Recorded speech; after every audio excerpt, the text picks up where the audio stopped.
Alors c'est vrai qu'on s'est posé des questions, hein.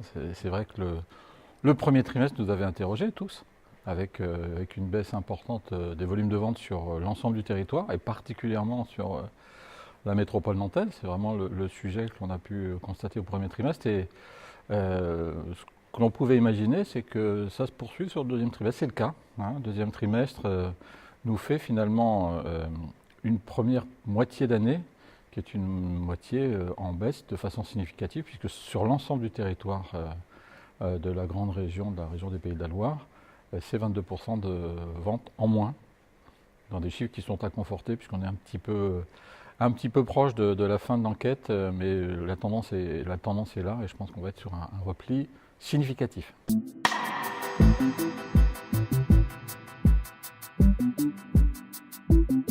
Alors c'est vrai que le sujet de l'évolution des volumes de vente, c'est une chose, hein. L'important, c'est de comprendre, d'aller plus loin, et en l'occurrence, non pas forcément simplement regarder le passé avec ce que fait évidemment l'Observatoire, hein, c'est donner des chiffres de ce qui s'est passé et d'en prendre toute la mesure et d'en tirer toutes les conséquences dans notre activité, dans l'attractivité du territoire, qui doit être évidemment un élément qui doit porter l'activité des acteurs du logement dans cette région et dans toutes les régions.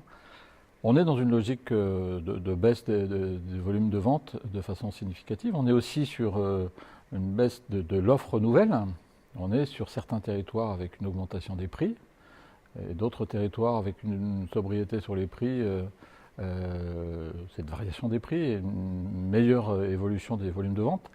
Tout ça nous questionne, donc il faut évidemment avoir des clés un peu plus pour demain, regarder devant, avoir une vision grand large. Et pour se donner cette vision grand large, on a conclu une réunion aujourd'hui, une conférence qui comportait aussi l'intervention d'une table ronde avec des acteurs pour s'exprimer sur leur marché.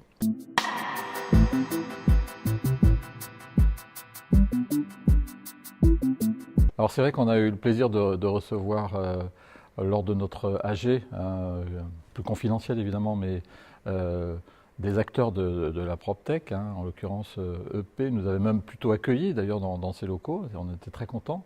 Pour cette conférence du deuxième trimestre, nous avions le plaisir d'être accueillis par le village Baïséa qui loge, qui héberge des startups, hein. Trois startups sont venus nous présenter leur dispositif, et là on est vraiment sur les métiers qui évoluent, et il faut rester à l'écoute, et c'est une bonne façon en l'occurrence de comprendre ce qui évolue, ce qui change, et faire aussi changer le métier de nos acteurs.